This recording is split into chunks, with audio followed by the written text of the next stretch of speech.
Hey everybody, I'm Doug, that's Connor, and this is the Bethel School District Presents podcast, and this is a special edition of the show we're calling Travel Tales Volume 1. That's right, Doug. With Thanksgiving here, we're on a very brief hiatus while we gorge ourselves on turducken, but we thought we'd take a look back at some of the travel tales told on our show and maybe share a few of our own. And first up is Lindsay Smolko. Lindsay is a teacher at Catherine G. Johnson Elementary School, and we spoke to her earlier this season about her all-expenses-paid trip to Washington, D.C., where she was one of just 32 educators from the entire country to take part in the Smithsonian's Teacher Innovator Institute. And while she was there, she got a lot done, learned a ton of amazing things that she brought back to her students here, and had time to check out some of the awesome tourist opportunities in our nation's capital. You got a tour of the White House, and you didn't get to meet the president. He was recovering from COVID, but it sounds like you did get to talk to some other White House staffers. Could you tell us a little bit about that? Yeah, surprisingly. So it can be kind of a nervous personality, especially when it comes to like rule following. I'm a big rule follower, and I don't want to get in trouble, especially with things like the Secret Service. So it's kind of an arduous process to get through all these different steps of security. But I'm also, in my nervousness, I make jokes, which is wholly inappropriate, but I always do.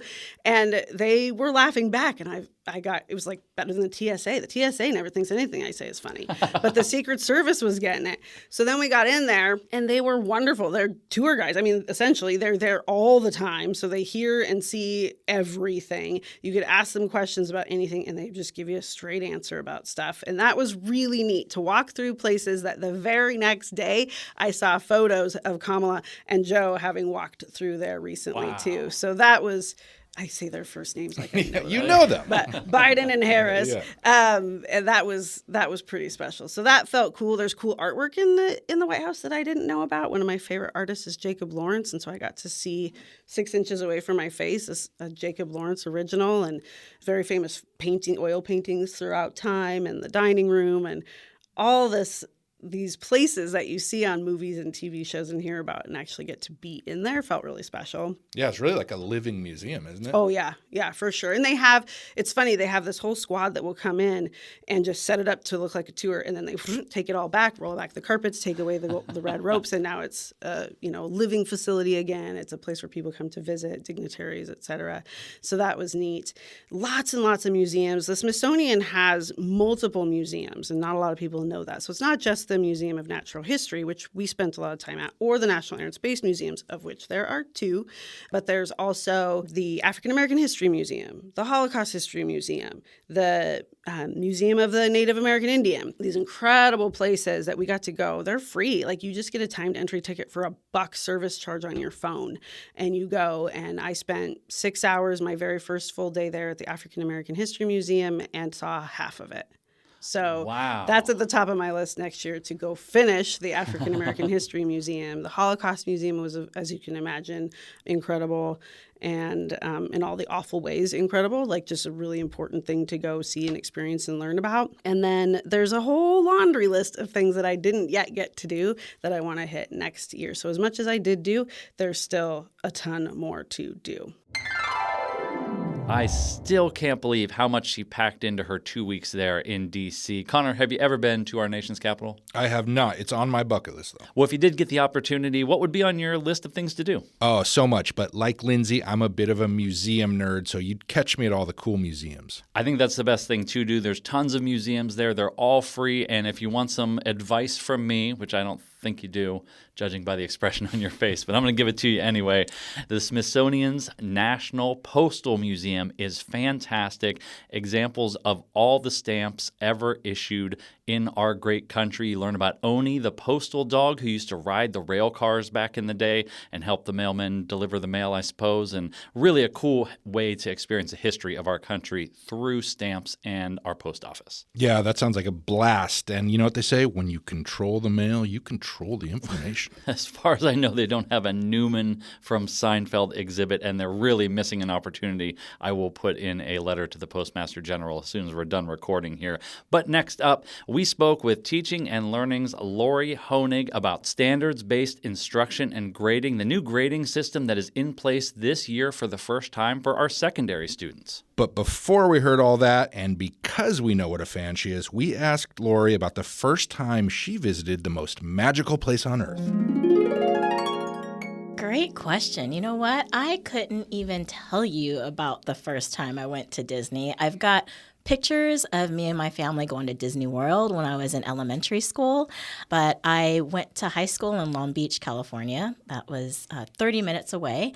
My dad would take me and my friends as if it was the mall. So when it opened, he'd drop us off, love you, have fun, be safe, and he was out, and then he'd pick us up when it closed. So we did that often. Wow. You'd have to take out a second mortgage to do that now, I think. That's for sure. No kidding. It's extremely expensive. Yes. And Chad and I are annual pass holders, so we go almost every other month. But because I went to high school there, we also visit high school friends and make it kind of like a high school reunion thing. So, Connor, have you ever been to Disneyland, Disney World, any of these places? I went to Disneyland when I was 1 year old, and the big story from that was I jumped into a swimming pool and had to be rescued. Wow, that is quite a story. I assume you have no memory of this being just one. None whatsoever. What about you? Any traumatic swimming pool incidents in Disney for you? No, but I have been to Disneyland and Disney World a couple of times over the years. But my big Disney story was I was in Europe as a foreign correspondent for your United States Army, and I got the very amazing opportunity to head on down, all expenses paid, to the opening of Euro Disney in Paris. And when we arrived at the Disney resort, we were in line to check in, and the tech guy I was with was kind of chatting up this lady that he was standing next to. And turns out she had a boyfriend, Connor, and he came over and gave him a piece of his mind, and that mind belonged to one David Hasselhoff. Oh, he was hassling the Hoffs lady, and he found out what happened. He sure did. Now, from the Magic Kingdom to the magic of the great outdoors. Ooh, that's a very thin transition, Doug. Hey, come on, we're on Thanksgiving break, so how about you give me a break? Anyway, just sit back and let me do my thing here, Connor. Our new nurse administrator, Angela Radomski, joined us on the show earlier this year, and we got to talking about some of her favorite outdoor adventures, which included quadding. Well, let's dig in a little bit. I know some other folks that ride quads out here. What's your favorite place to go quadding? To ride a quad? Go riding. We just say go riding. Yeah. See, I don't ride the You're not a quads. quadder. You don't I'm not ride. a quadder, Don't no. ride the quads. We really enjoy Sand Lake.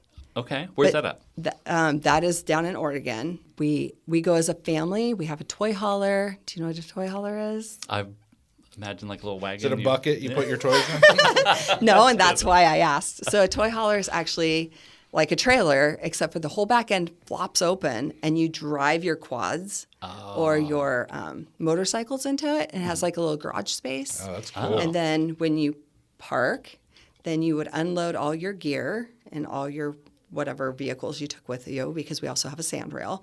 And then it has bunk beds that go down into the garage space. Wow. And then it has like a kitchen, and it has a full bathroom, including a shower that's tall enough for my 6'4" husband. Oh, you guys aren't messing around. Yeah, No, this is a when very you- serious hobby. When you just don't know how long you're going to have Yeah. to stay out there. So Well, that's one way to enjoy the great outdoors with some gasoline and horsepower. Principal of Expedition Elementary, Sarah Olson's also an outdoorsy person, and she told us about some of her favorite places in Washington, including a number of state parks. There's so many different parts of our state that are amazing, just depending on what you're feeling like, what you're in the mood for. If you want to go to the beach, or if you want to go be immersed in the forest, if you want to go to Eastern Washington and have a little more sunshine, a little more dry land. And Confluence State Park in Wenatchee is somewhere where my family and I try to go at least once a year. Beautiful seasons over there, but there's also a lot of opportunity for hiking, bike riding. We do some kayaking. It's a phenomenal area for family-oriented activities. That's a great pick. We talked a little bit before we started recording, and you said you've been to quite a few state parks, a lot of camping in your background. What percentage of Washington state parks would you say you've been to? Just kind of ballpark it. Oh, that's hard. There's so many of them, right? More than we even know. But I'm well over 50%. Wow. Yeah. That's pretty awesome. We try to get out often, at least one weekend a month of non-chores at home is our goal. I love that. What's maybe your top 5 state parks, just off the top of your head? So like I mentioned, Confluence State Park. We love Ohanapakash State Park. Dosey Wallops over by the Hood Canal. It's a good one. Fort Flagler, Fort Worden. Those are all pretty amazing. Lots of bunkers over there to go Fort travel Worden's between. really wild to check out. That's a real cool place if you're a history buff. Yeah. So, Doug, I'm not going to let you off the hook either. What's your favorite place in Washington State to visit? Well, I'm not going to pick a state park because honestly I haven't been to tons, but I'm going to pick a national wildlife reserve that's just down I-5, the Billy Frank Jr. Nisqually National Wildlife Reserve. Been going there for a long time now. Love to go bird watching and walk up and down the different trails. Always see a great blue heron every time I'm there, and really been seeing a lot of bald eagles lately too, which has been pretty great. And one time I saw a cedar waxwing, which was a very exciting moment because I've only seen 2 in my life, so that was very cool. How about you? Well, I'm going to go slightly different, and I'm going to say fall or winter in Leavenworth. Mm-hmm.